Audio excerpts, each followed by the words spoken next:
Hey, Pat. Yeah. Why is it so cheap to throw a party at a haunted house? Why? Because the ghosts bring all the booze.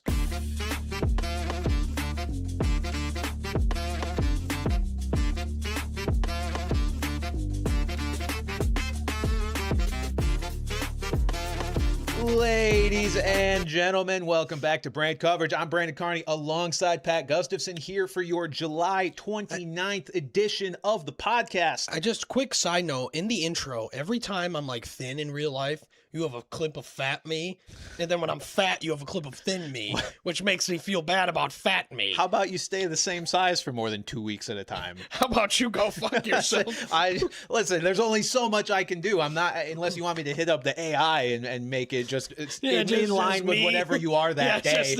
Fucking have you send me a selfie in the morning and then I could just change it. Well, we've had the same intro for a year, so I think we're just gonna have to deal with it. You're also just so far off the calendar. That's okay. I know, that's okay. We'll get you in frame. That's all right. Folks, welcome back. Listen. Big day, big show. First show since every NFL team has reported to training camp. They are all in camp. They're all vibing. They're all getting loose. We're getting the wonderful camp nuggets, camp buzz, camp rumors, all that good stuff. And we are going to talk about some of it here with you today, as well as finishing out our divisional fantasy football previews with the NFC North. Honestly, good timing because I feel like the rest of our shows are going to be able to be filled with a lot of this camp buzz, camp rumors, all this stuff. We're starting to get it a little bit. I don't know that we would have had enough to fill a full show with what's happened so far, but give us another week and I'm sure and it's great because then too we'll be talking about more specific draft strategy and guys will be trending up and down. There will be plenty more to talk about as we get closer. But first, we're going to do this very quickly. First of all, we just got a donation question. We should mention that first. We will not have time. Bran and I have to go to the Bald People Convention after this. Yep. We will not be having a post-show powwow. Correct. We appreciate you guys. If you want to keep donating, you absolutely can. But I would just say if you have a question you want answered, wait until next week because, we will not have time for those this week. But we still appreciate you guys nonetheless. But first, I promised this to the 9 absolute goons in our Brand Pyre League. Here is my Pirates cowboy hat that I got on Pirates Cowboy Hat Day. we will be selecting the draft order for the Brand Pyre League live. So those of you in the Brand Pyre League will get to know your picks, and the rest of you will get to know the 9 people who are playing against us. Follow along. Many of you may be in the chat. All right, with the 10th pick is us. We just will make funny picks. Correct. With the 9th pick, T Sharp, 9th pick. T. With the 8th pick. Oh, T just goes, let's go Bucks. Sorry, T. With the 8th pick. Our defending champion, Eliza. Ooh, get nerfed, Eliza. Enjoy number 8. With the 7th pick. Tyler Quiggs. Oh. It's picking 8th. Don't we have or 7th. We have a lot of people with names that start T. with T. Yeah, in like this 4 league. of them, yeah. So that's the 7th pick. With the 6th pick. Number 6. Thomas S., who wrote us a Bashal Tootin parody song, and that's probably why he got picked. Correct. It's exactly why he got picked. I mean, we got Bashal Tootin on our. All right, with the 5th pick, we've got top 5 kicking off. Colin M., who will be picking his team with AI. I think that was him. I can't remember. What's up, TiVo? I see you in the chat. Hey, TiVo. How we doing? With a 4th pick. Cooper A. DeJean. With the 4th pick. With the 3rd pick. Our first international player, Jesper. Ooh. And now what I'll be doing here is instead of making the 2nd pick, the next pick out of the hat will be the first overall pick. With the 1st pick in the 2026 Brand Pyre draft. Blah, blah, blah draft. Oh, it's Xander. Oh, it's Xander, a regular in the chat, which means I believe Aslan will have the 2nd pick. Aslan. All right. There you have it. There we have it. That's the Brand Pyre draft. Now these guys can do mock drafts and whatever else it is that they do. There you go. We will keep you guys posted on this league and its progress throughout the year because it will be a lot of fun to see if Pat and I can actually get off the ground as the Vampire this year. We almost did last year. If it wasn't for fucking Amari DiMercato, I still blame him almost entirely. For everything bad that's ever happened in my life, which is a lot, by the way. All right. Let's get into our news of the day if I can find the news. Good evening. I'm Ron Burgundy, and this is what's happening in your world tonight.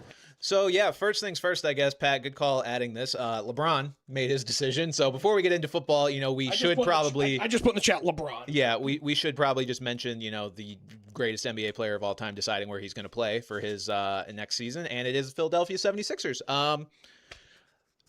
A surprise, I would say, if you were to have me prioritize, the sort of three finalists that we heard of leading into the latter days of the decision, that being the Heat, the Cavs, and the Sixers.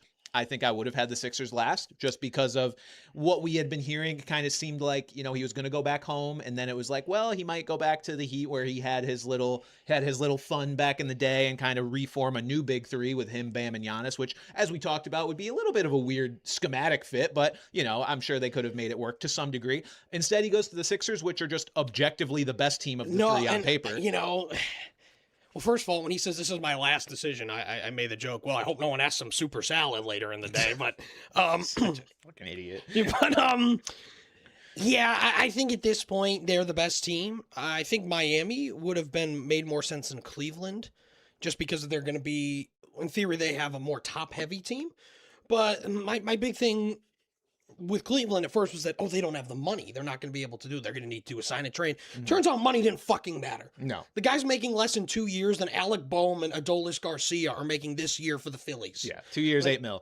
Which is, because it was always the question was, is LeBron going to take a pay cut? And then it's like, no, because he has a massive ego and because he deserves to not take a pay cut if he doesn't want to.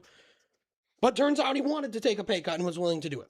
Yeah. So, it'll be interesting. Health is going to be the big thing with this team. 100%. He and Embiid are going to play 3 games together. Embiid obviously has prolific health problems, and LeBron seems to miss a decent chunk of every season, so that'll be interesting to see as well. Just so much around him, though. Excuse me. Tyrese Maxey, VJ Edgecombe, they are just loaded in talent around him. It is going to be having LeBron to come off the bench for Dean Brown, obviously. Having LeBron come off the bench for Dean Wade is going to be some really good depth. LeBron and D Wade are back together again. Yeah, they are. They sure are. But yeah, do I think they're the favorites in the East automatically? No, I think I'll still give that to the Knicks just because their team hasn't changed too much. Obviously, losing Mitchell Robinson hurts their depth, but the core of that team is still there. But I'd say at worst right now, the Sixers are probably the 3 seed in the East, with the Knicks and the Celtics probably being the likely contenders there. I would agree. All right, football time, folks. Again, every team is in camp. We're going to get to some camp-specific notes here. All the news that's been coming out the last few days. There has been a decent amount. We'll start here, though, with some off-field stuff that is very serious and not funny. Some of Kyle Shanahan's explanation was a little bit funny, but either way, Kyle Shanahan got in a pretty bad car accident. Needed, I believe, 40 stitches in his head, broke his hand, all this stuff. Brother. He's not going to be, true. He's not going to be coaching the 49ers here for the start of their camp. I believe it's Chris Forster is taking over for him. The reports are that Shanahan will be ready. The plan is for him to be ready to coach week 1. But, first things first, regardless of how the accident happened, I mean, Kyle Shanahan, to his credit, did come out and explain that it was his fault, and it was initially reported that it was not his fault. So he went out of his way. Exactly. For him to go out of his way and say, nah, man, they probably just said I wasn't at fault because I'm famous. And no, very, very noble of him. Glad he's okay. Obviously, compared to another recent NFL car accident, which led to a man losing his arm and then being investigated by the Missouri Attorney General. Definitely that not a colleague. Busy. Wasn't that guy? He had to investigate Brett Favre too, mine. That's Mississippi. Definitely not a colleague of mine that did that. But yeah, just good to see that Kyle Shanahan's okay. Obviously, he'll be around. But yeah, I mean, just Brandon Ayuk. The fact that where was he? The fact that he beat Brandon Ayuk to a car accident is insane. Yeah. So yeah, Shanahan said he dropped his phone, was reaching down to grab it, took his eyes off the road for a few seconds, and led to the crash. Yeah. See, real ones know how to take off their shoes and socks while driving and pick it up with their foot. I have done that many times. I don't think you could do that if it slides between the seat, which is what he said. It wasn't like seat. Under the pedal. Bro's just not a good enough distracted driver. I mean, that's probably true. But yeah, Kyle Shanahan. Look, and I mean, from a real football perspective, like I don't want to look too deep into it, but it's like, You could ask yourself, will the Niners get off to a little bit of a slower start without their head coach and master playmaker or play caller, excuse me, in the building until possibly right up against the start of the season? I'm sure whoever Chris Forster is taking over for now. So I imagine Chris Forster is. I don't think it'll really be an issue, but it's just something, if the Niners, let's put it this way, the Niners are starting the season on the road against the Rams. I guess they might just get clobbered either way, so people might not be asking this question. But if they're off to a slow start after that, did Kyle Shanahan dropping his phone? More coach news. This one somehow even more serious than that one. Eric Bieniemy's wife was shot by their son, and so Eric Bieniemy is now away from the team to start camp. Yes, Pat. When I saw the notification, I admit that my first thought was if it was him. Oh, that if Bieniemy did? Well, I think. Well, I didn't realize. It was literally just his wife was shot at their home. Yeah. And then as soon as I looked it up, I saw that he's in St. Louis or he's in Kansas City.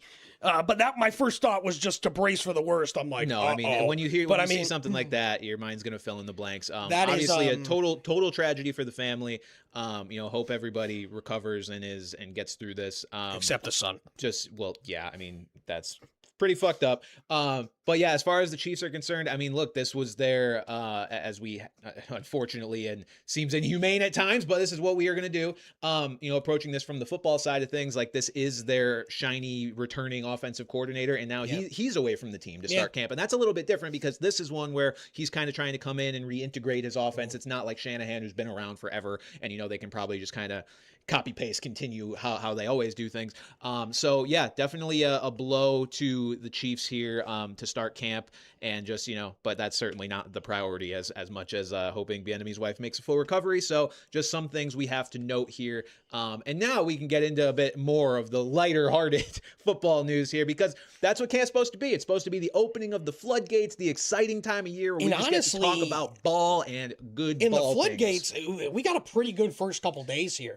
I'd admit that there is going to be, all sorts of different things. Obviously, this first one happened before the floodgates open. This was expected, but the Raiders finally signed Fernando Mendoza to a rookie contract. I've got Derek Carr's jersey on in honor of the occasion. I saw the quote from Clint Kubiak that he will not be competing against Kirk Cousins. He will be competing with Kirk Cousins. More so the sense that they will basically be competing together to strive for. Again, what the fuck are we talking about? I can go on and on and on. What the fuck are we talking about with that wording? That is the dumbest shit.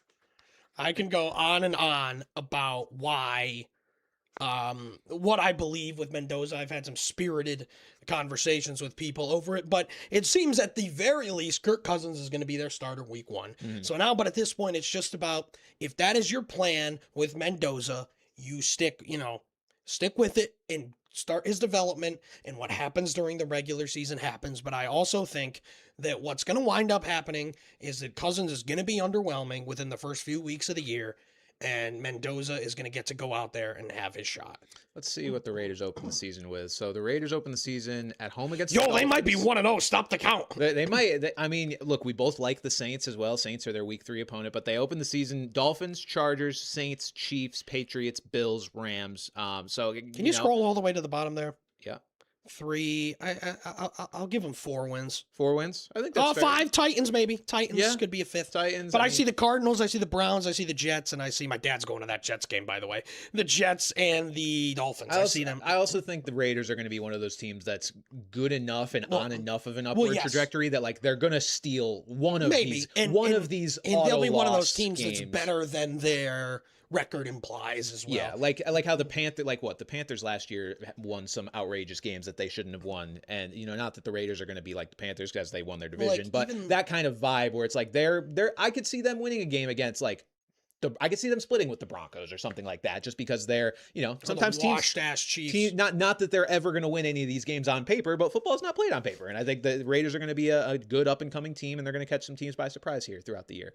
So yeah. And speaking of quarterback deals, Yeah, the Cardinals have finally made a deal with Jacoby Brissett. It sounds like they opened up camp. They saw Carson Beck throw for about 5 minutes and said, we got to get this guy fucking signed. And they signed Jacoby Brissett to a deal. It's basically a raise for 1 year. His contract, I believe, still expires after this year, but it is a raise to put him more in line with some of those back-end QB1s and, reward him for what he was able to do last season, which was, at least statistically, keep the Cardinals a little bit afloat. Record-wise, it wasn't great. Record-wise, it won't be great this year, but they, did what I believe to be the right thing and will have a guy that can, I think, keep their offense a little bit more afloat than a guy like Carson Beck, who I do expect to see at some point this season, but ideally not until like week 12 or 13, if not later. Jacoby Brissett is the guy that if you are investing in any Arizona Cardinals for fantasy football, you want to see him out there. Exactly. And from what we saw choices. at the end of the year last year with Trey McBride, with Michael Wilson, if you're a Marvin Harrison believer, which I know I am more so than you. Yeah, I mean, 'cause you don't everyone believe is in- more so I was than going me. to say you don't believe in him at all, so it doesn't say much. Yeah, Jacoby Brissett is a guy who want to start the year. And again, it's just good for them to not have to deal with this being the Cardinals and being fucking terrible and all sorts of this stuff. It's like you don't really need to you don't need this extra layer of distraction going into the year. Yeah, I will say, I mean, let's move to this, Pat, because this is also the Cardinals. I think the Cardinals might be the worst team in football next year, and that was already well on the table. But now, as camp opens and their coaches are starting to open their mouths, we are starting to see a little bit more of. We're starting to get a little bit more of a realization of just exactly what we're dealing with. Folks, just a reminder: Nathaniel Hackett is the Cardinals' offensive coordinator. Now, Mike LaFleur is their head coach. We believe he's going to have the crux of the control over the offense. Why even have Nathaniel Hackett in the building? But What is it with the LaFleurs and Nathaniel Hackett? But Nathaniel Hackett was essentially asked about their run game and more or less like brought up James Conner's name first as in RB1 conversations and was like, yeah, we're excited to see what all those guys got. Or we're excited to see what James Conner is going to bring to the table. And then they were like, well, what about Jeremiah Love? And he was like, well, he definitely looks like a rookie. And we're like, buddy. You know why he looks like a rookie? Because he is. Yeah, but it was like in parentheses, like derogatory. Like that was how he was saying. Oh, no, absolutely. So, look, this is from a fantasy perspective, from all this stuff. I'm not worried yet. I think this is very much like it's equal parts camp speak, but also Nathaniel Hackett's just kind of a fucking idiot, regardless of which side or both of those factors you're taking into play. It's all going to lead to one destination, which is Jeremiah Love is going to be this team's RB1 by the beginning of the season. Why he feels the need to make this more difficult than it needs to be at this stage, I don't know. I understand. Look, I fully understand doing what every other team in all of history has done and, putting the rookie lower on the depth chart and saying, oh, he's got to earn it. Okay, cool. But to like outright say like, yeah, we're excited to see what James Conner is going to bring to the table when the rest of us are like, is that not your RB3? Like you signed Tyler Algier in free agency to like decent money and then spent the third overall pick on a bet. It reeks of incompetence already and disorganization. So yeah, the Cardinals, like it all seems like bad vibes. I don't have a lot of faith even in Mike LaFleur. I think as much as I want to believe in the Sean McVay rubbing off on him kind of thing, he's rubbing off on him hard. I don't know that it's going to make a difference. It's a guy who's failed in other spots before. I understand it was the Jets, but yeah, I don't like it. It doesn't feel good. It does not feel good in Arizona. No, I just hope that Nathaniel Hackett just does not have as much to do with this offense as we think. Because like you'd think when you bring in Mike LaFleur, he's one of these young up and coming offensive gurus. You want to go through him. So like I'm not terribly concerned about it either. Like, does it knock down how I feel about Jeremiah Love right now? I'm scared shitless, yeah. Because I'm not going to draft a guy. Luckily, it's only July. Again, yes, only July. So there is a lot of time there. But yeah, just what the? When I saw that, I'm just like, come on. Yeah. Like, I'd rather him talk up Trey Benson than Right. James Conner. And apparently they plan to carry all four, which is nuts. And see, because that's they where could get value for Trey Benson. Like if Trey Benson is their RB4, you need to trade him to someone who could use him as better depth, and you could probably get like a 5th round pick for him. Yeah, So like, I don't see them keeping all 4. I don't see week 1 arriving and one of these guys isn't on a different team. What that being Connor or Benson. Or Love, yeah. Or Love. Yeah, they trade Love. Rams. Shut the fuck up. So yeah, that's where the Cardinals are at. I think they are certainly my bet to be. Actually, you know what? Okay, because the Dolphins exist. Who do you think is going to be the worst team in football? Cardinals or Dolphins? Because like we've talked about how the Cardinals are deeper offensively, but I feel like the Cardinals may be more deficient in coaching at this point. So who's going to be the worst team in football? The Jets. Okay, yeah, okay, I like that. The Jets. That's a good call. Of those two. It's going to be a real bottom-heavy league. We're just going to have 3 teams that are all like 1-16. I'll probably say the Dolphins will be worse than the Cardinals because I think the Cardinals, their offense is going to be a bit better and it's going to allow them to steal a win or 2 here or there, as opposed to the Dolphins, who we just don't know at all. Yeah. What to expect here. I don't think either of them are going to be good at all, but yeah, that's fair. But the Jets is my answer. Okay. We got a couple of Buccaneers notes here. Vita Vea has requested a trade. This is obviously less of a fantasy relevant note. I need to do an aside here. Yeah, go ahead. Tavita Tulia Kiono. No, this is his full name. Tui Pelotu Masesi Vahai Fehoko Feliatu Vea. Yep. That is somehow more ridiculous than Kaimi Fairbairns. Anytime we get a Vita Vea or Kaimi Fairbairn, because Kaimi is like, it's all one long conglomeration of letters. Vita Vea has got like 6 first names. I just love that. I just love that they're just like, let's give everyone just all the names. It's fantastic. You been to Hawaii? Yeah. I never have. It went to wonderful. Maui. Probably my favorite vacation I ever took. I can only imagine. I don't like long flights. That's probably what. Yeah, I flew there from Denver, so it wasn't terrible. Being in Hawaii or even like, somewhere else like Samoa or something. That all seems beautiful in the Pacific. No, flying from here would be a lot. We flew from Denver, which is, you've already cut 4.5 hours off of that, so that's not too bad. Night to Mike, you're about to be put in timeout. What do you say? He's telling me to stop sleeping on Gino. It's like the 3rd time. You haven't heard me snore before, motherfucker. You're gonna. So Vita Vea requested a trade. It's simultaneously a play for a new contract, but also, they might trade him.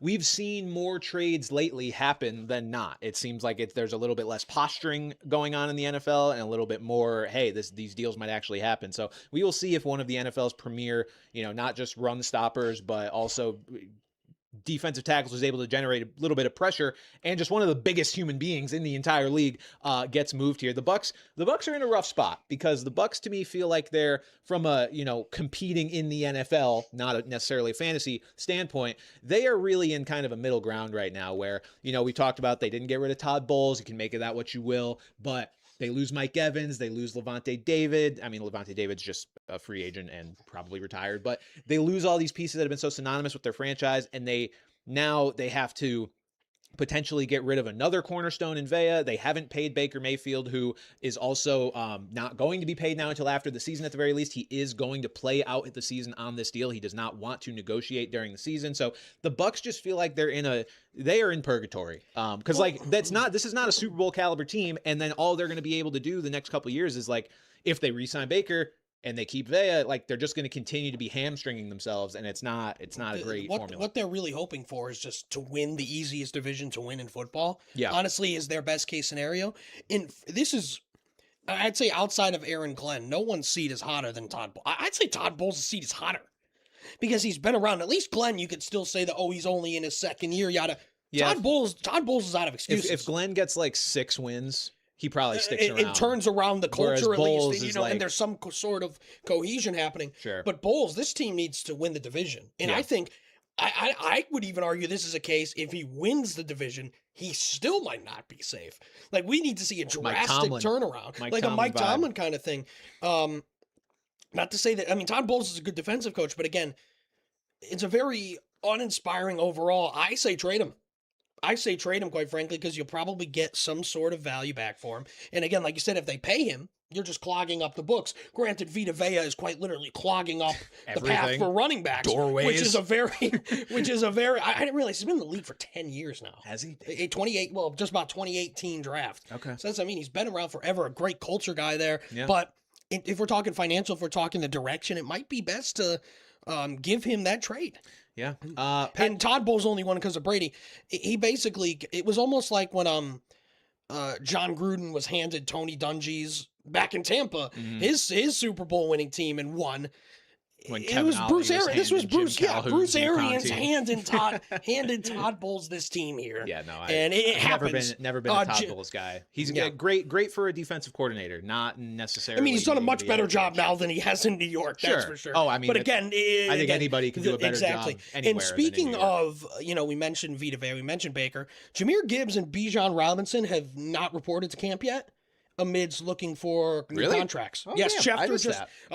Literally happened Schefter during the show. Okay, got it. 15 minutes ago, Lions running back Jahmyr Gibbs and Falcons running back Bijan Robinson Wow. are both not practicing today. Breaking news!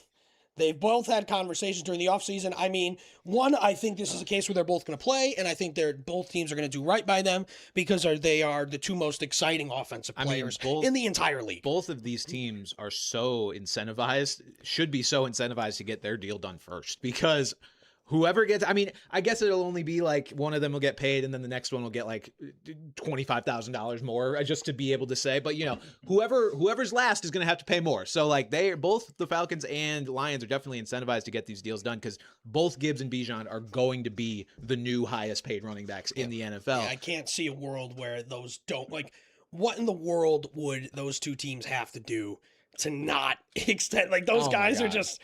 Those two are just, we're going to talk about them. We're going to talk about Jahmyr Gibbs today. Those are, at least for fantasy, those are the clear-cut top two players. Yeah, Saquon, currently the highest paid running back in terms of average, $20.6 million a year. I would definitely expect, the crazy part is, I could see Gibbs and Bijan, blowing this out of the water. Because I understand they are running backs, but they're also receivers. They're also so young, and we've seen what the receiver contracts have been. I understand running backs are viewed as highly replaceable, but JSN's making $42 million a year. Chase is making $40 million a year. Maybe I'll be totally wrong here, but gun to my head, I feel like we're not just going to be talking about Bijan and Gibbs surpassing Saquon's 20.6. I feel like they're both going to be up over 25, $25 million a year. If not approaching 30. There still is a belief, to me, it's to some extent too, that running backs are replaceable. But these aren't just two guys you throw behind a good offensive line and a good scheme. These guys are the offense. These guys create so much on their own outside of what's drawn up for them or what's put in front of them. So, yeah, there's no reason not to. Also, why am I getting an ad while I'm looking at these contracts for jerseys from NFLshop.com? And one of them is Mitchell Tinsley. See, I thought that was Jamal Tinsley. No, this is Mitchell Tinsley, the Bengals wide receiver. Who's the second guy? Jalen Petrie. Yeah, he's good. He's a safety for the Texans. But Mitchell Tinsley is. I'd rather a Jamal Tinsley jersey. Can we get a Jamal Tinsley jersey? I have one. It's in the. You have a Jamal Tinsley. I do. I don't have time to go get it, but I do have a Jamal. My dad. From what team? The Pacers. What the fuck? Yeah. I don't. It might not be in that room, but I have it somewhere. It might be downstairs. That is fucking ridiculous. I'll put it on the show next week. Okay. Oh my God! Sorry, that was an aside there. And speaking of guys that are in a contract dispute, Puka Nacua is expected to practice while seeking the extension. This is another one that just seems inevitable. Mm-hmm. The Rams are not afraid to pay anybody any amount of money. And they're the kind of team does come into play, of course, obviously. But they're the kind of team that does right by their players on the field. And the fact that Puka is practicing must imply that he's confident that something gets done. Mm-hmm. Because if this was really gonna be a Patrick, what's the fucking word? A stalemate, he wouldn't be practicing. But the fact that he's out there, this is simply going to get done. But yeah. Absolutely. Patrick Mahomes and Daniel Jones both fully cleared to practice. Two guys that, Patrick Mahomes. Two guys we weren't necessarily sure were going to be ready right away, but have made great recoveries from their injuries. So it looks like they are both trending to be ready for week 1, which is big for both of their teams. Some other injury notes we've got here. Nick Scorton tore his ACL on like the first day of camp. That one sucks. It was. And they had a one sobering of their reminder tight of ends what camp carted does. off as well. Mitchell Evans. I think there was a report he's okay. That's Somehow good to he's know. okay. That's good to know. But Nick Scorton, big piece of their defense, did tear his ACL. You know, we don't spend a whole lot of time on defense on the show, but when it is a big player and when it's like the biggest headline of camp so far, Brady, you're just in time. We'll talk about it. So Nick Scorton, torn ACL, big blow to the Panthers defense. Tua, this is also a little bit of breaking news this morning. He's dealing with a tight back. Penix is also not practicing. Therefore, the Falcons have signed Cooper Rush for training camp because it would have been. I think they'd be better off signing the 4 guys from Big Time Rush. And seeing if one of them could play quarterback. Well, it would have been Jack Strand otherwise. If they is did Trevor not sign Siemian Cooper still Rush. not there? He is. He's behind Jack Strand, who is went to Minnesota. Something. One of the funny schools. Montville or Minnesota State Moorhead. Moorhead. Yes. Yeah. So that would have been their guy. They said, "Fuck that." What's We're their bringing mascot? in Cooper Rush. Oh, God damn it. Yeah, Jahmyr Gibbs or Jack Strand. Guess what? It's Jack Strand. The Dragons. Yeah, dragging these Minnesota nuts State- across your face. Oh.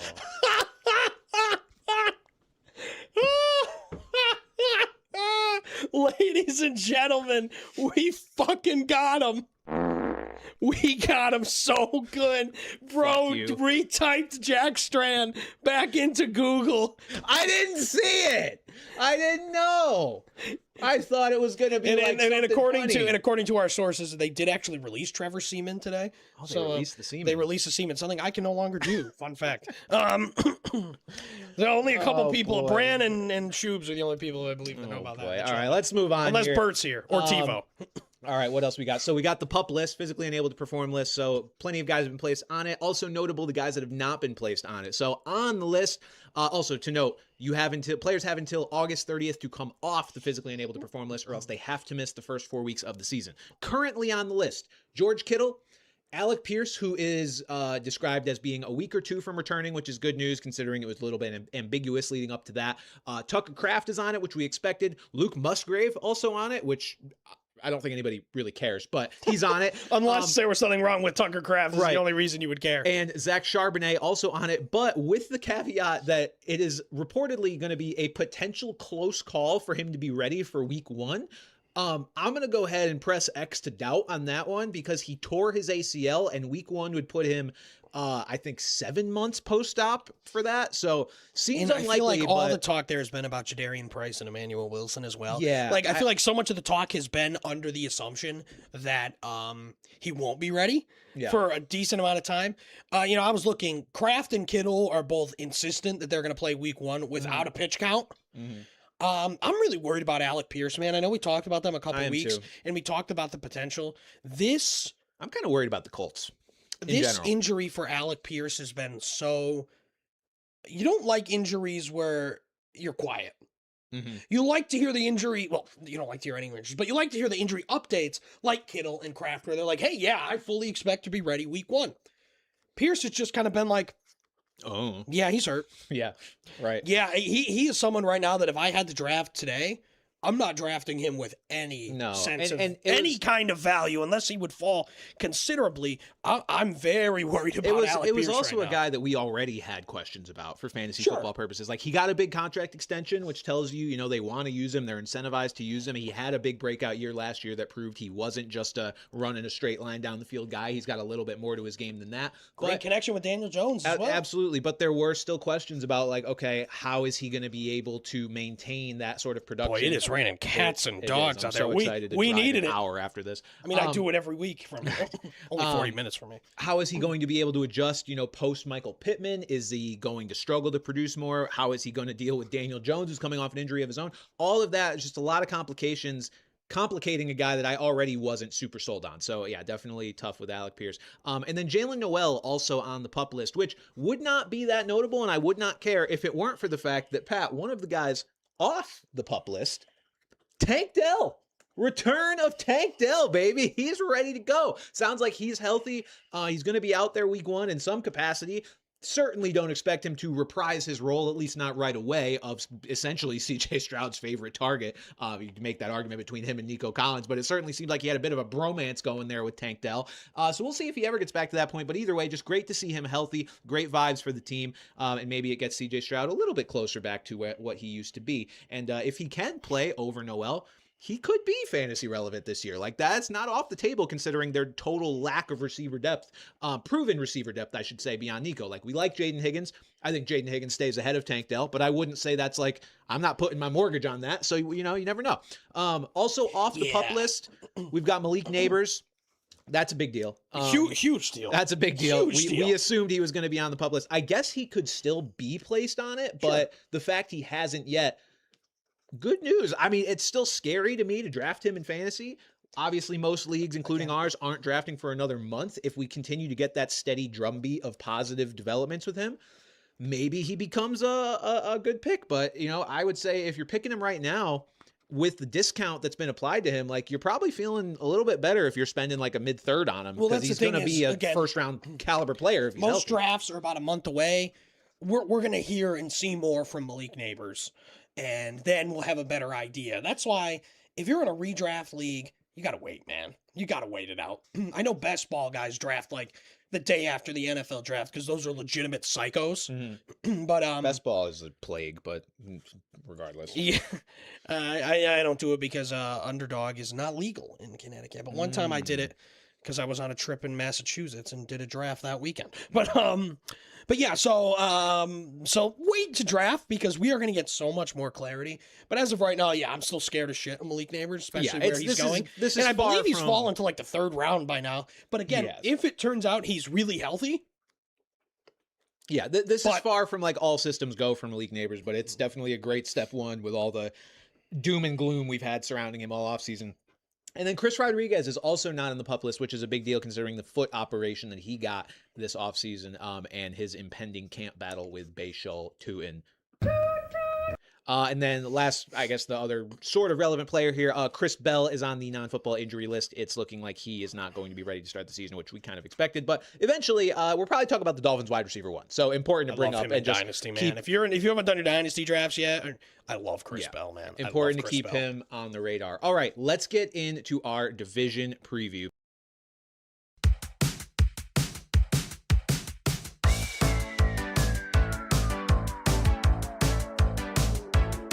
Division preview. Yeah.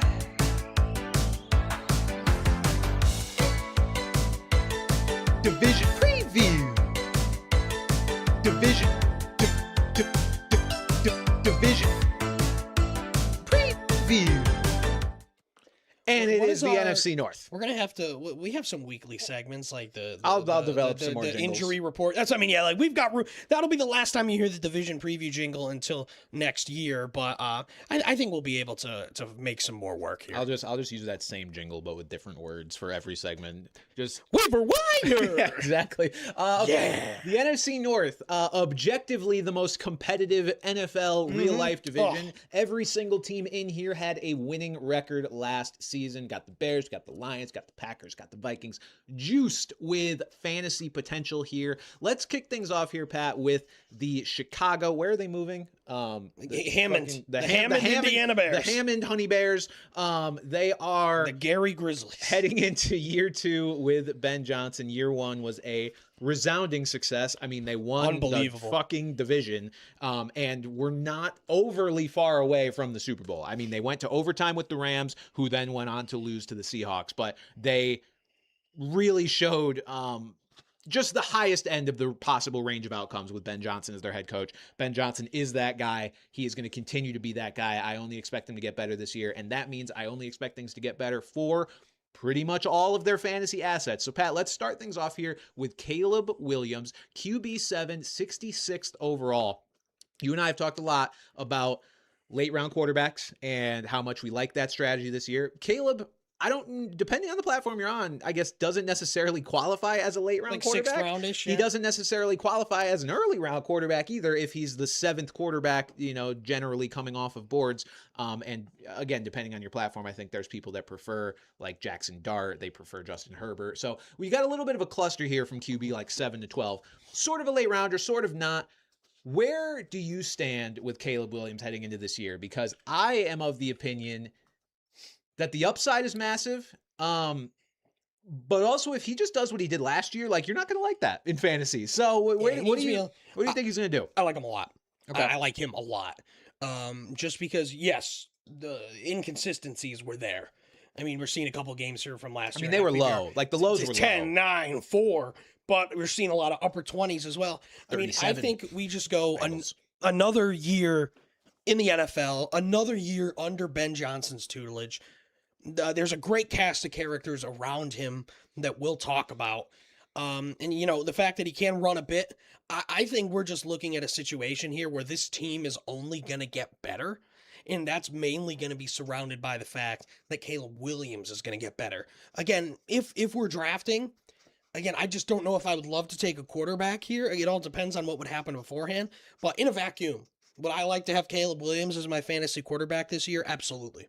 Yeah, I think the biggest argument for Caleb Williams is honestly the departure of DJ Moore, because I think it was a lot of bad connection between those two last year. It seemed like anytime Caleb Williams was really in a rut, in a slump, it was passes not connecting with DJ Moore. You'd see DJ Moore kind of slagging off on routes and just not. It just wasn't there. It wasn't working between those two. And now we've got the fully Ben Johnson curated offensive weaponry of Luther Burden, Colston Loveland. Obviously, he didn't pick Rome Odunze, but Rome Odunze was off to a really hot start last year as well in a Ben Johnson offense before he got hurt. Now I think you've got a little bit more stable, foolproof of a arsenal here for Caleb to work with. And I just really like Caleb as a player. I think he's the kind of guy who's got the right mindset. The things I hear from him, the things I read about him all seem like he's one of those hyper competitive sort of freaks who's like not going to be satisfied and is going to improve every year. So I'm with you. It feels scary to draft him when you look at like the game logs from last year. I mean, you start with, we'll go from week 1, like 24, 17, 29. Okay, those are 3 good to great games. Then you've got 11, 19, 4, 11, 37, 25, 10. Like it's really high highs and really low lows. The question for him is going to be, can he play a little bit less hero ball and can he be a little bit more on schedule than maybe he was at times last year? And the answer is yes. I mean, we saw what Jared Goff did in a Ben Johnson offense, and Caleb Williams, I think Caleb can have the floor of Jared Goff with just an exponentially higher ceiling. I think this could be the year for real life football that Caleb makes that leap to becoming, potentially like top 5 conversations, like finally becoming an elite. Of all these early picks we've had in recent years, I mean, I guess you could argue Drake May is kind of he finished second in MVP. Drake May is already there. But you look at the Jaden Daniels, you look at the Cam Wards, you look at those kind of guys. I think Caleb by far has the most upside of all those guys. And I think it's sort of just the perfect storm coming together for him, for real life and fantasy, for him to just sort of finally become one of the best quarterbacks in the game. Yeah, I think a bet on Caleb Williams is a bet on Ben Johnson, and that's a bet that I am excited to make. It's also just kind of a way to opt out of the decision making of which of their weapons you want, because you can just get the quarterback that throws to him. I think we've had that sort of absolutely. We've had that sentiment for guys like Trevor Lawrence, for guys like Justin Herbert, where I like the quarterbacks themselves. I drop my Vaseline. I like the quarterbacks themselves almost a little bit more than I like the weapons, because I'm just not positive which of those weapons is going to be good. With that said, it's our job to do our best to predict that. So let's go over to the wide receivers and the tight ends here for the Chicago Bears, and then we'll get to the run game after. Luther Burden has been the name in terms of a breakout player of the fantasy football offseason. Don't know where to go. This has been the guy that everybody's been talking about, and unfortunately, are you losing shit? I'll find my Vaseline. Unfortunately, this is a guy that I think the rankings and the ADP have gotten a little bit out of control. At the same time, There's a world where he outplays it anyway. So Luther Burden is, let's see, where is he? He is Wide receiver wide receiver 24. 24, 49th overall. So you're spending a 5th rounder, if not a 4th rounder on Luther Burden. And I think he is going to be one of those guys that the trendy pick, that one of the guys in your league that thinks they're all tuned in will probably jump on him pretty early. Mm-hmm. And I am scared, but excited. This is this is so interesting because this is Ben Johnson's guy. That's been the big thing in Burden's cap, is that he did not draft Rome Odunze. Though Rome Odunze is very good, 9th overall pick the year before. And you get rid of DJ Moore. Mm-hmm. Luther Burden and Colston Loveland are the guys that Ben Johnson got for this offense. We saw him get better with more snaps last year. Did not do well in the playoffs.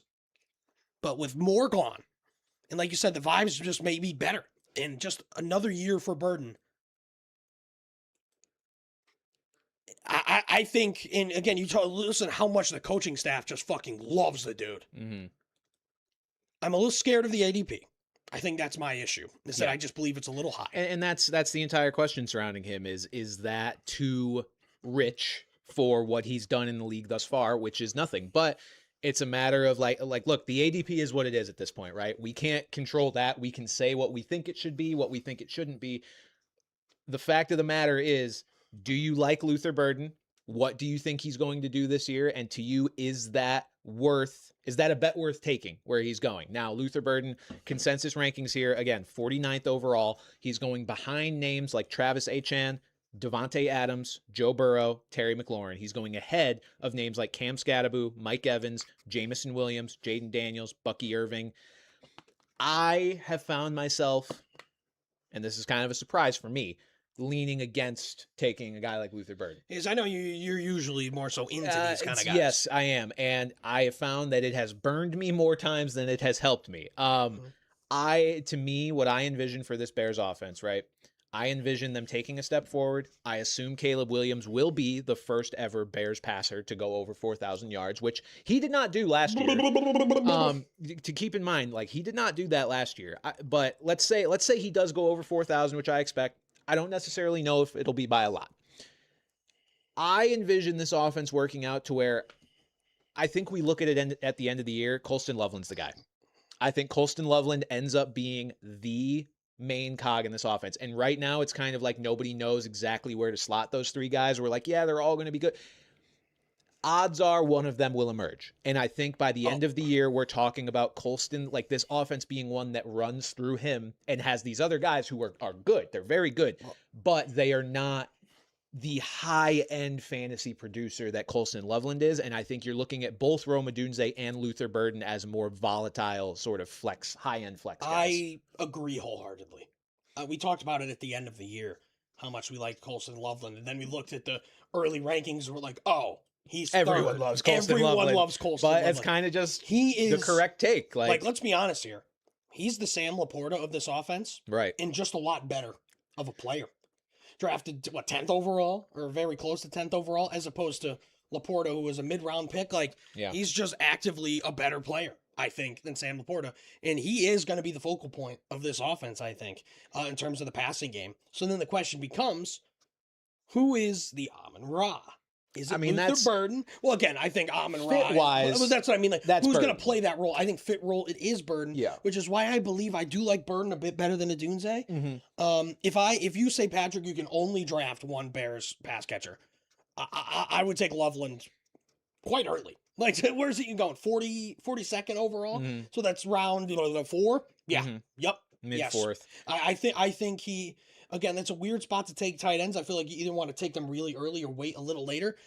I think Colston Loveland is good enough where we could be talking him. I mean, he is 3rd, but right behind guys like McBride and Bowers. Yeah, and I mean, I love George Kittle, and I think George Kittle's going to explode beyond his ADP and whatnot, but Loveland's one of my favorite players. It feels like a weird spot because we've talked about taking a guy really early or waiting until really late on a tight end, but I think it's just... It's a really advantageous place to be able to get him because normally, I feel like normally we look at like the top 2 or 3 tight ends and they're all going in like the top 3 rounds, like definitively. And that's where you're like, okay, that feels rich. I might do it just for the positional advantage. But to get a guy like Loveland mid 4th for a guy who it wouldn't shock me could finish as the tight end 1 this year. I'm not picking it, but it wouldn't shock me. Like that feels like okay value, even though he's the tight end 3. The fact that overall he's going mid 4th, that feels like solid value to me for a guy that could be like a Gronk-esque Well, that's the thing is, it's advantage. like he's the tight end 3, but it's just like how much, like how far is he going to be the tight end 3 right behind McBride and Bowers, or is he kind of going to be the value? So like if we're looking at him as a tight end 3 right up there with those two, this value could be fantastic. Yeah. And again, we both really like this offense. I think in general people like this offense.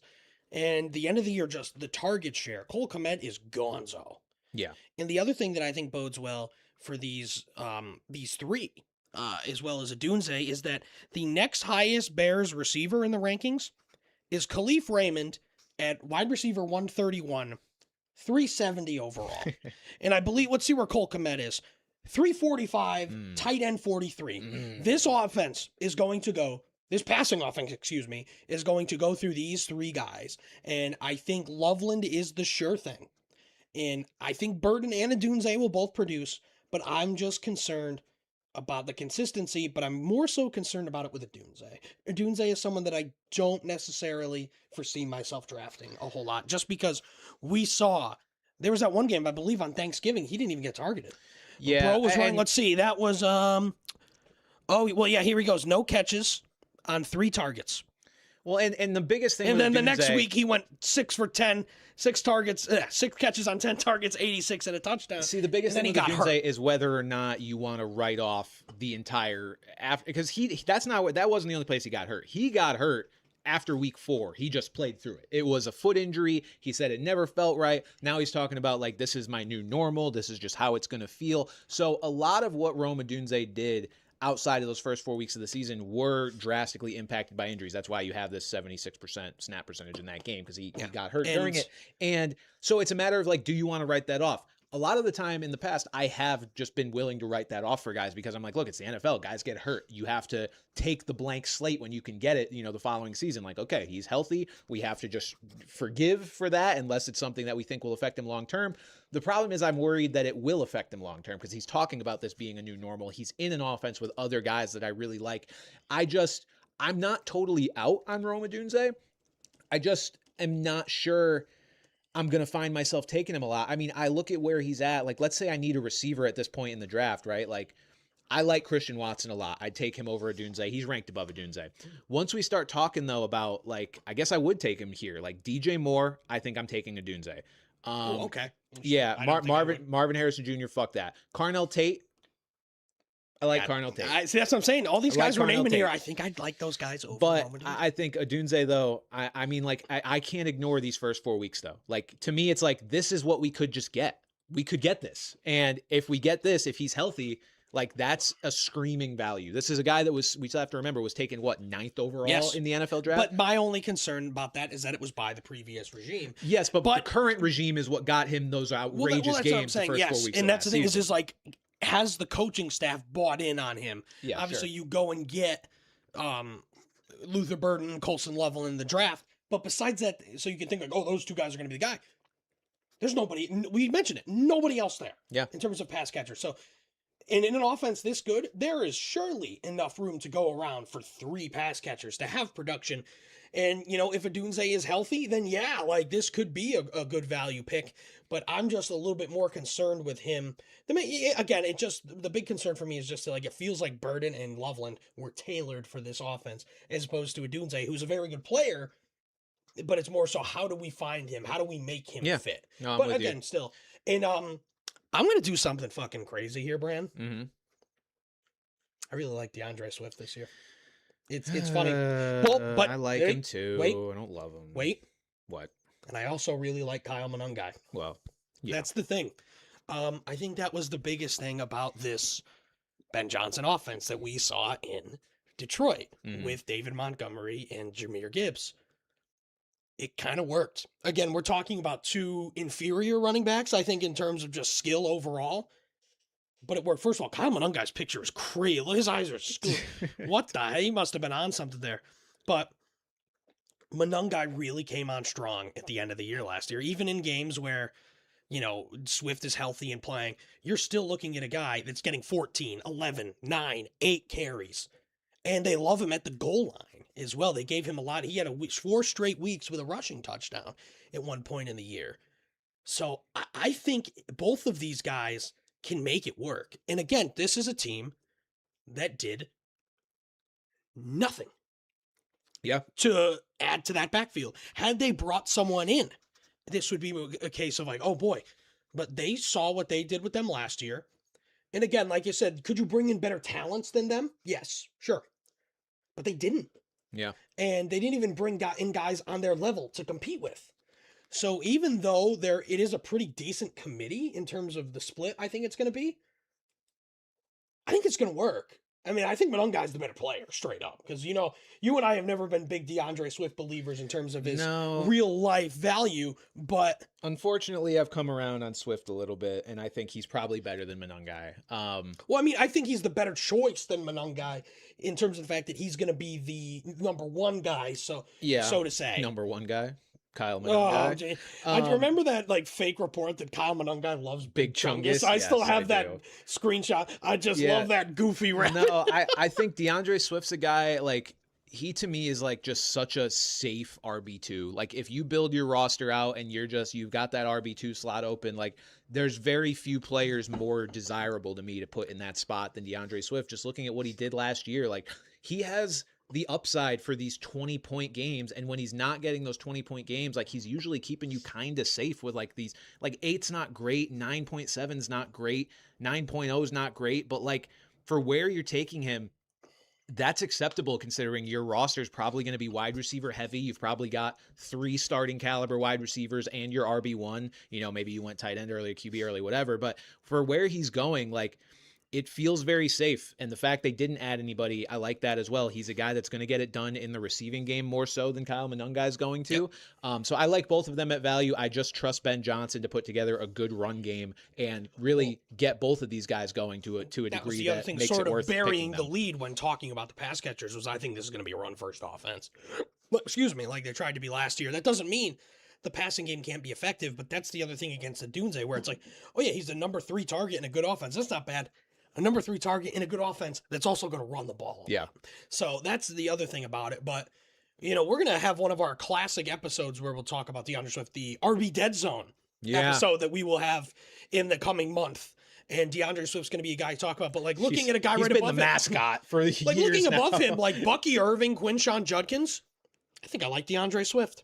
It's close for me. It's close, but, Judkins is on a really bad team. Yeah.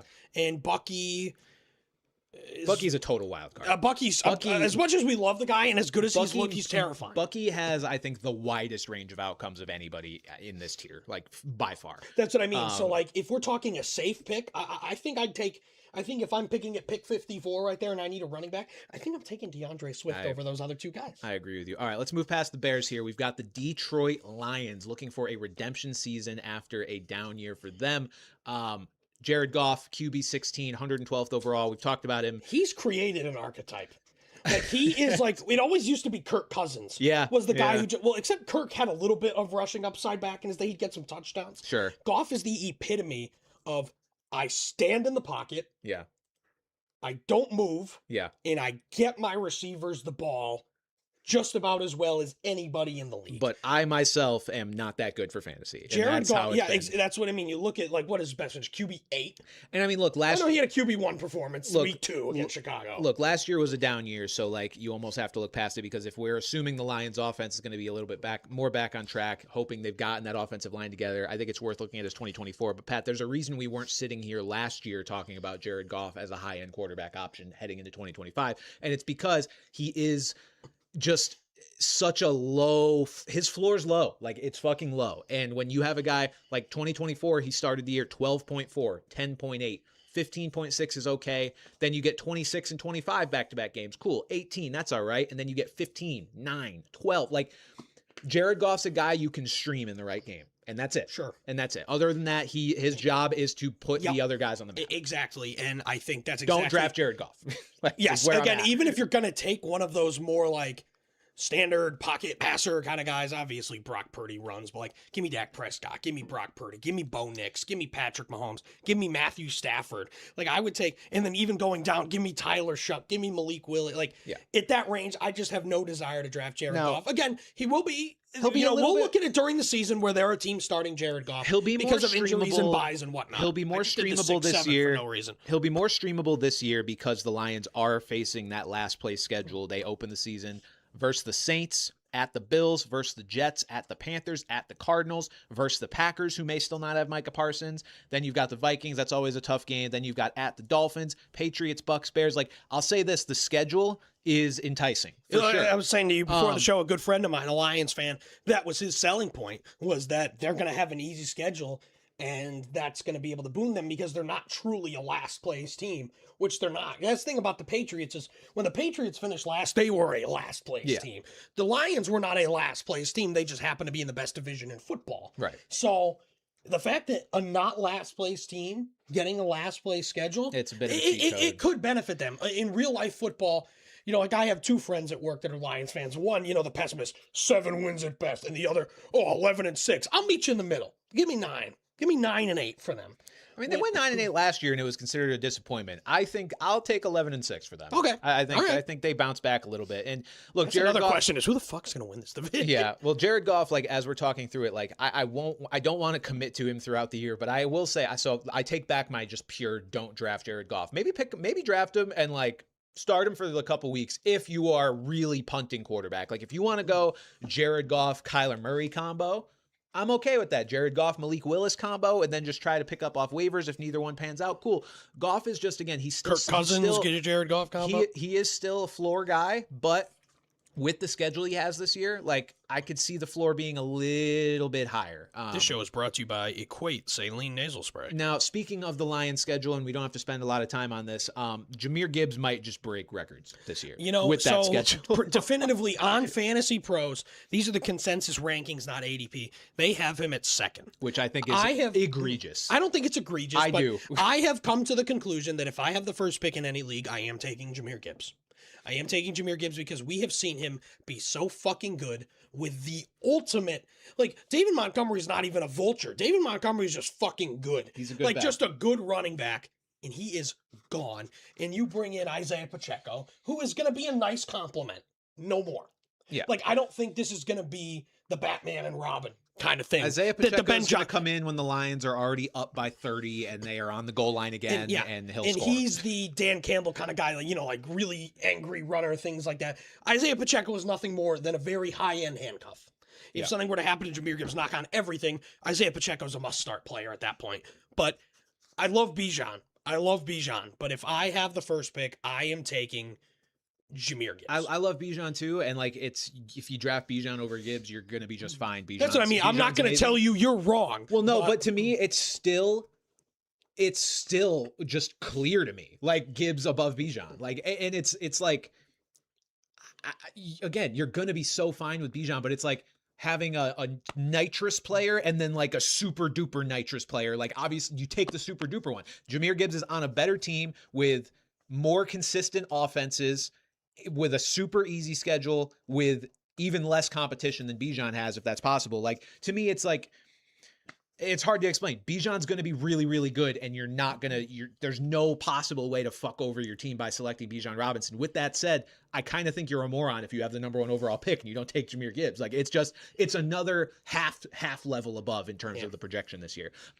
Receiving wise, Amon-Ra St. Brown, wide receiver 4, 6th overall. Jamison Williams, wide receiver 26, 53rd overall. And then ever lurking, the quietest, like 8 touchdowns you've ever seen in your life last year, Isaac Tesla, wide receiver 72, 188th overall. Isaac Coleslaw, baby. Isaac Coleslaw.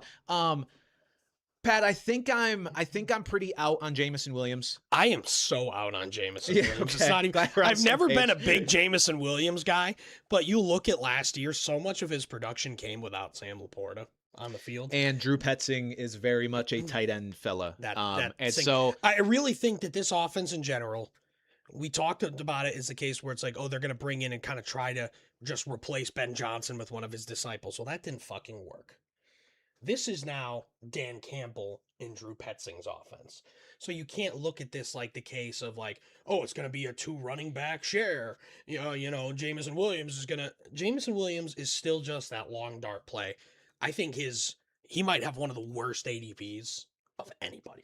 I'm going to be honest. Like I have, even at wide receiver 26, a high end wide receiver 3, I have zero interest there.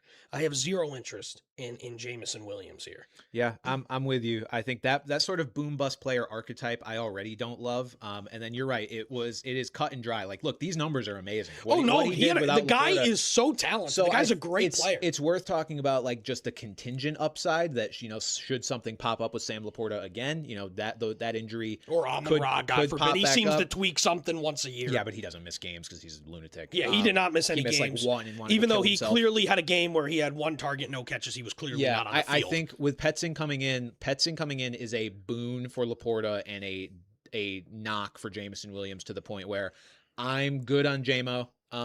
Everybody has a value. So if he falls a couple rounds, sure, like he's a great player in a really good offense. And if one of those guys goes down, well, suddenly you've got a guy that scored like 18 points a game when Laporta was out. So I don't want to say I'm completely out, but in terms of where like he's going near all these running backs, like I think Christian Watson's going to be the Packers 1. Like I think that's a pretty safe bet. There might be golden people out there. Obviously, Tucker Kraft is the true one when he's healthy. Like you're spoiling our Packers preview. That's the actual top guy there. But Christian Watson, like he's going to be their wide receiver 1 as long as he's healthy. JMO's not.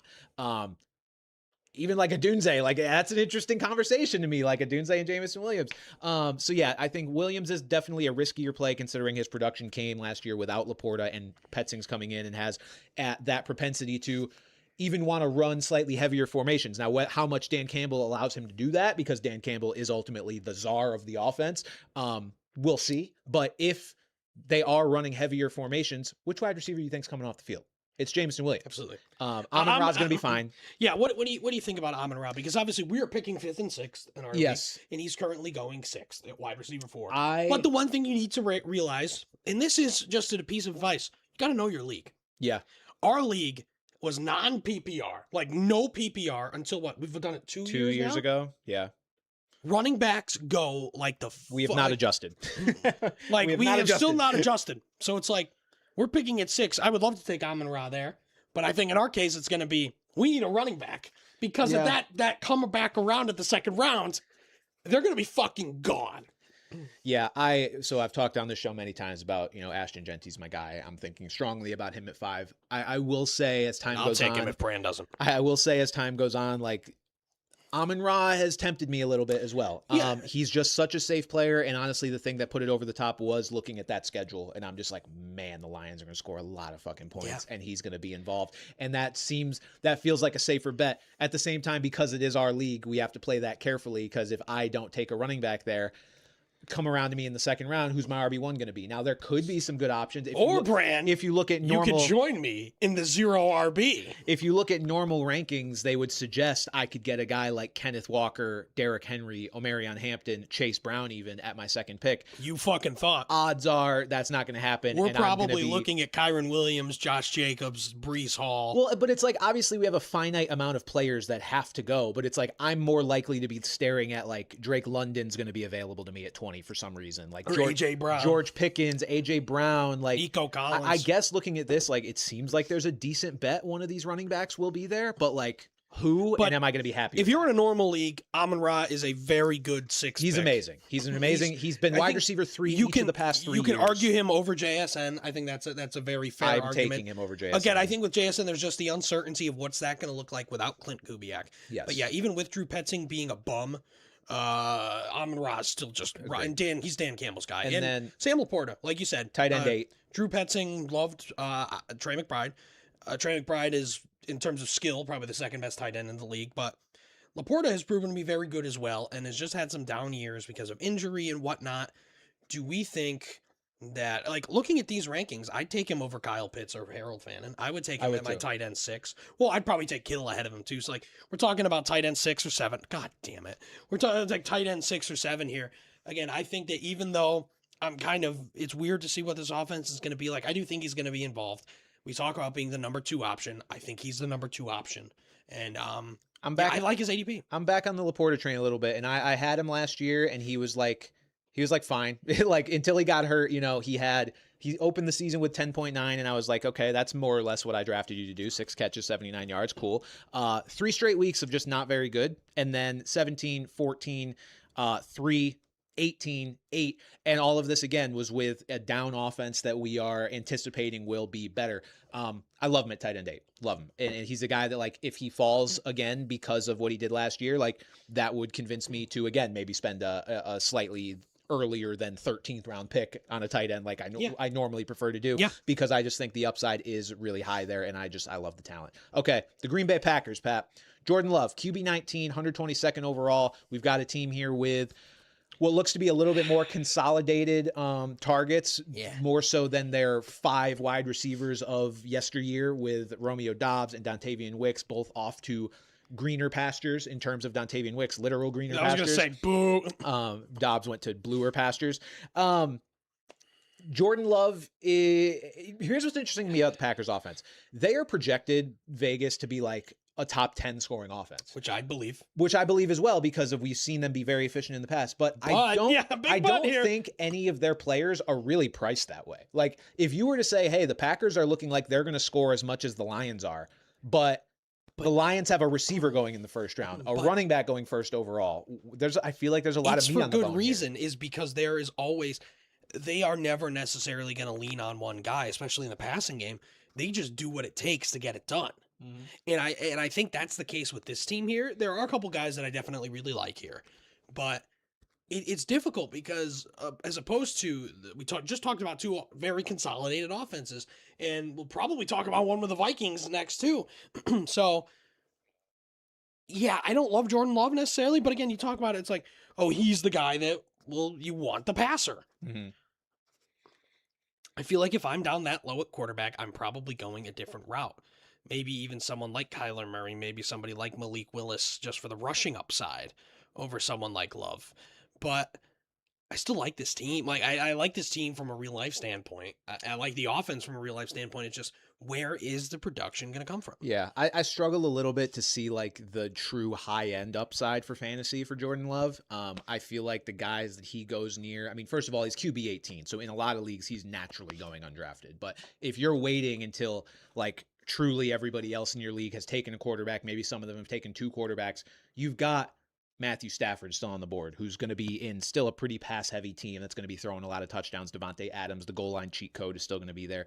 Jared Goff, we talked about the schedule. I think I prefer Goff to Love, even though I don't prefer Goff to a lot of people. And then if you're going to take a guy with like a lot of rushing upside, I like Kyler Murray. I like Malik Willis. We've talked about Tyler Shuck. Pat, even Baker Mayfield. Baker Mayfield's on officially playing in a contract year. Yeah. In 2024 was a demon when he wasn't dealing with a million different injuries. And if you're looking for just a hot start, with Liam Cohen, true. That's the only thing. If you're looking for a hot start to the year, though, Bengals, week 1. So if you want, Baker's a guy that it's like, if I really punt quarterback, I'm drafting the fuck out of Baker, and I'm prepared to drop him after week 1 if I have to. I'm drafting the fuck Baker. I'm drafting the fuck Baker. I guess rather quickly. All the time. I like Josh Jacobs. I don't see any reason. See, here's the thing, is that it seems that if there will be any discipline towards him, it won't be before the season. Kind of remember like Alvin Kamara a few years ago, where it was kind of like, beat up a guy at a casino. And then it didn't happen until after the year. And based on what I've been reading, it seems like that's going to be the case for him. You are looking at a guy who is going to be just about bell cow running back. Mm-hmm. Again, has dealt with some more nagging injuries in his career, in a very good offense. Marshawn Lloyd, has he like played a snap before? Like the only snap he's played is his hamstring. Yeah, he snaps a lot of things. He has been so notoriously unhealthy that it's just given Jacobs the red carpet to just be productive. Again, I'm very biased. Josh Jacobs is one of my favorite players in the league. Not off the field, strictly on the field. One of my favorite players on the field. But I don't see any reason why at RB15 that you would be afraid of it. Like, I'm not afraid of Marshawn Lloyd. I'm not afraid of whoever else might be there. I'm not afraid of the offseason suspension possibility right now. I see a What am I good. hearing? I think your chair's squeaking. Oh, Where's mine? I thought I heard like a dog barking. So did All I. right. All right. Anyway, But yeah, Josh Jacobs, you're looking at a very good running back who's going to get a ton of goal line opportunities in a good offense. RB15, absolutely. As an RB2, absolutely. Like again, you talk about it like say we draft a receiver and we get fucked. yeah, If I had to take Josh Jacobs at the 20th pick, yeah. I don't hate It's it. not the worst. It's not the worst thing it's in the not world. If gonna he's kill my you. RB1, I don't hate it. No, I agree with you. I think like you think about what the downside is for him this year, other than the potential legal issues that we don't really expect to be an issue. I mean, he's never going to be much of a pass catching back. He never really has been. He's got some of these games, but like a lot of the time that just falls by the wayside. But it's like, do you believe in Marshawn Lloyd? Because if you don't, Josh Jacobs is going to be on one of the highest scoring teams in the league with the 13 job touchdowns last essentially to himself. Like I understand some of the like advanced analytics may not like him as much, but it's like sometimes I think taking that zoomed out approach of being like, hey, starting running back, good team, not that old yet for a running back. Like, Getting there, 28. I feel but like you're looking at like a Kyron Williams who's kind of just better.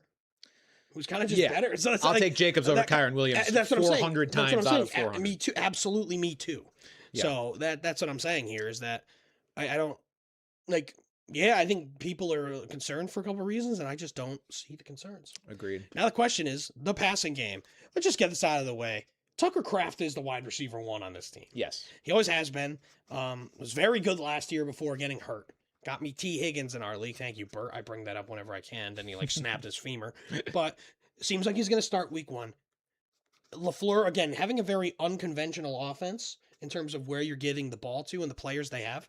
Having a guy like Kraft who can do a little bit of everything is the perfect fit. And again, positional value. Yeah. If Kraft was a receiver, it would be different. But we're looking at a tight end.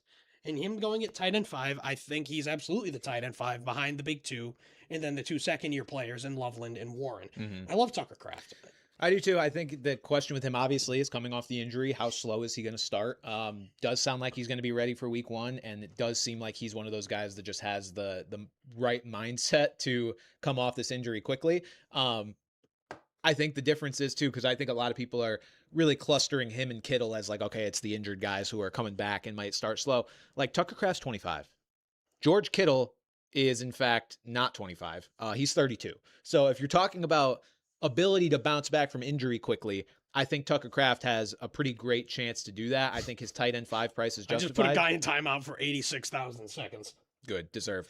I think Tucker Kraft, like, it's interesting because I'll be curious to see if ESPN rankings adjust because he's still like in the hundreds on ESPN. Just, I don't know if it was because the injury scared Mike Clay off because he's the one who makes the rankings. But he's a screaming value if for whatever reason your draft is coming up on ESPN. Take this man in the 7th round at the absolute latest to make sure you get him because of how late he's ranked there. Yeah, I think he's a beast. Looking at the receivers, Pat, I love Christian Watson. I'm scared. I get it, but I think the scared is priced in. Marty, I'm scared. He is wide receiver 27, 58th overall, but I'm not buying the Matthew Golden breakout. I'm just not. I think Christian Watson has shown that he is their top wide receiver. I agree. Every time he's been on the field. I think last year he showed a capability to actually stay on the field after coming back from this injury. I mean, he played and had really nice games. And with the now departure of Romeo Doubs, who was, the shower buddy for Jordan Love, I just think... No. Bath buddy, sorry. Big difference. I just think this Big difference. Wide receiver 27 for the top wide receiver on his team, like, I think that's well worth it. 58th overall.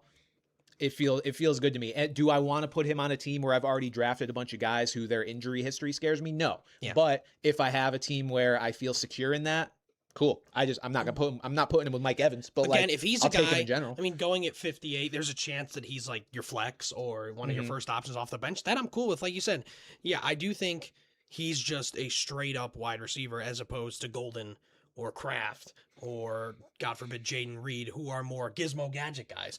Watson is going to be your straight up guy. He's going to be the guy getting thrown right into the end, like the guy in the end zone. Yeah. But again, it's all about the health. And again,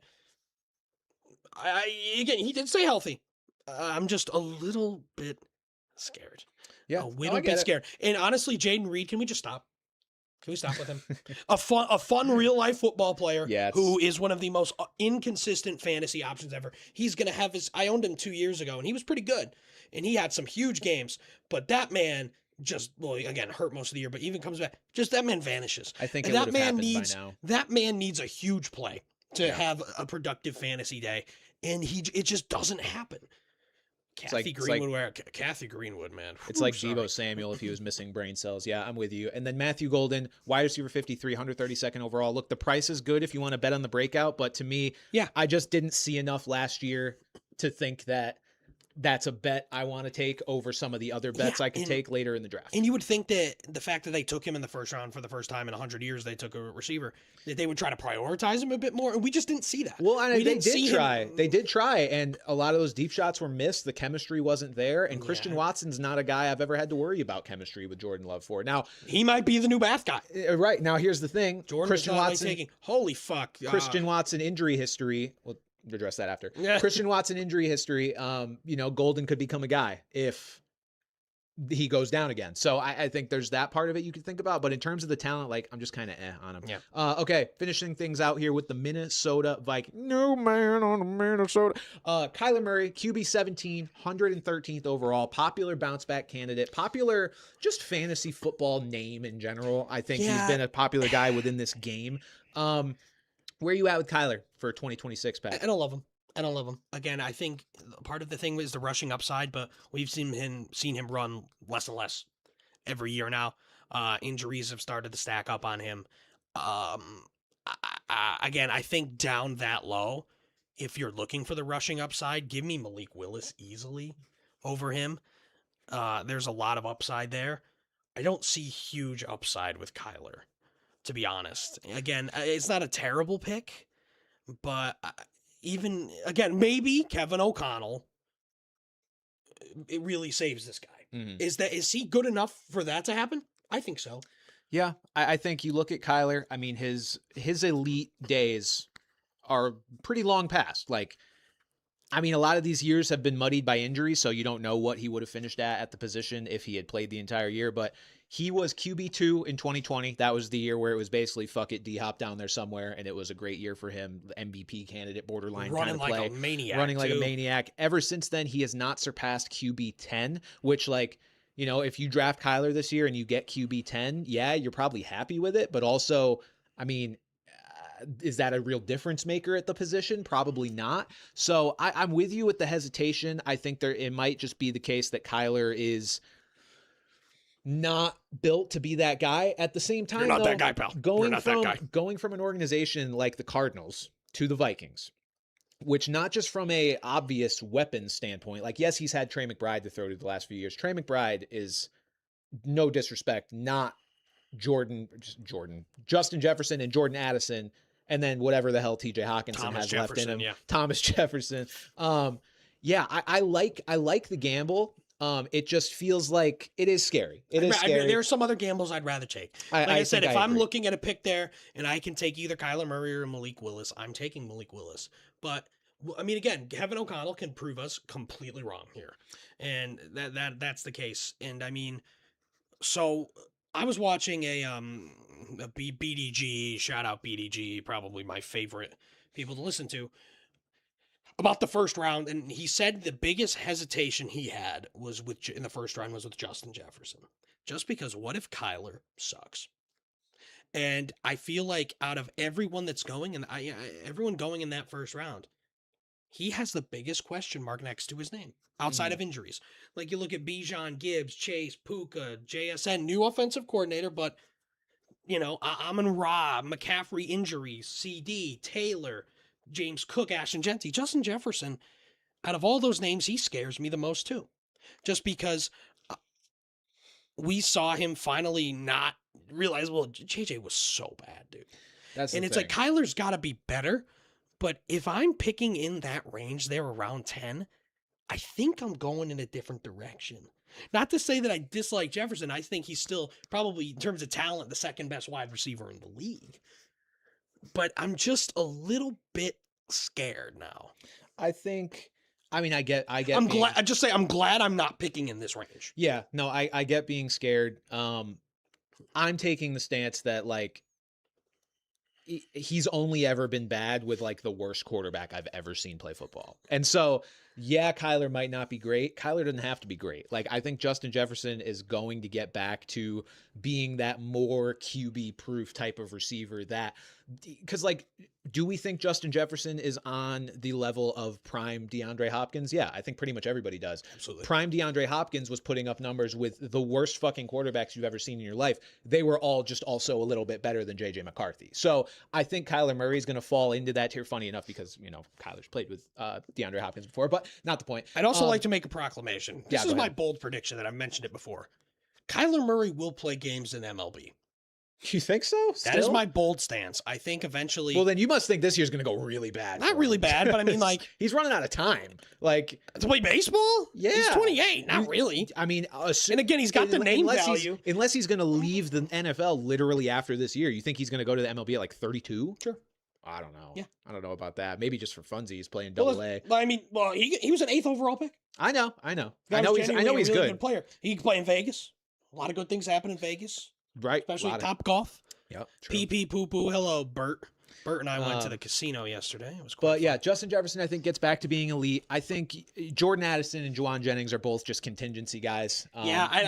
There's no point in them. There's just not. This offense, I don't have enough faith in Kyler that he's going to be able to prop up more than just Justin Jefferson. Same with TJ Hawkinson. Hawkinson, ever since the injury, has just kind of looked like a shell of himself. I think he's slow. I think he's a little bit washed as much as I loved him. The only thing that I'll say about TJ Hawkinson that gives me a bit of optimism is, like you said, Kyler and Trey McBride worked really well together. Yeah, that was But Trey McBride. well, that's what I mean. So the Cart only before the horse, chicken, egg. shred of hope with, if you want to take the shot on Hawkinson, there is some shred of optimism there. But if we're drafting at that point, I think I'm going in a different direction. Yeah. He just, again, unfortunate because a really, really good player, but you're looking at his good weeks are all like 8, which isn't terrible for a tight end. But if I'm down that low, There's no reason. I'm Take a taking younger guy. Brenton Strange. I'm taking Aronde I'm Gadsden. taking AJ I'm taking Barner. AJ Barner. I'm taking Gunnar Helm. I'm taking I like Gunnar Chig. Helm. I'm taking Hunter Henry.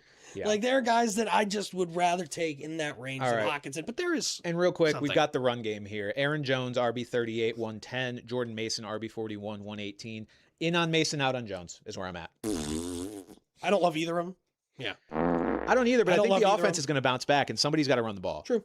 And it could also be low key. This is a deeper cut, but maybe down the stretch of the season. Damon Claiborne's a guy that I've heard some buzz out of in that team, and Aaron Jones is getting old. So like, wouldn't surprise me to see him get some run at some point. Yeah. But Jordan Mason, I do like because I just think Jones is aging out. The initial reports that we're getting are that this is sounding like it's going to be Mason's backfield, and like Mason, while he was a little bit disappointing himself last year. Again, got to consider environment. It's much like Sam Laporta last year, and of course, all these guys ended up on my team at one time or another. I just vividly remember watching that game in London against the Browns, where that was one of the worst football games. I remember being at my friend's, and just the worst football game I think I've ever seen in my fucking life. Yeah. Really quick before we go, we said we're not doing donation No, questions. no, we're not going to do donation questions. If we do one, we have to do them all. We will try to get to them. I think if they show up in the chat, we can respond we can do them to next week. I can either do them next week or I can respond in a comment to them. Let's do them next week. So thank you very much yes. for that large donation. We will answer it next week. Thank you guys all for your donations. We appreciate you guys. Yes, unfortunately, as you see on the screen to my left, your right, I have to hop off here now. Bran and I have to go to the cheek clapping convention. I have a meeting that I have to leave for. So thank you guys so much. That does it for our division previews, and that does it for this division episode. Previews. Yeah, that does it for division previews and for this edition of Brand Coverage. Thank you guys. We'll be back next week with all the training camp news and notes that you need to know, helping you get ready for your fantasy football season. Because, folks, we're here. Adios.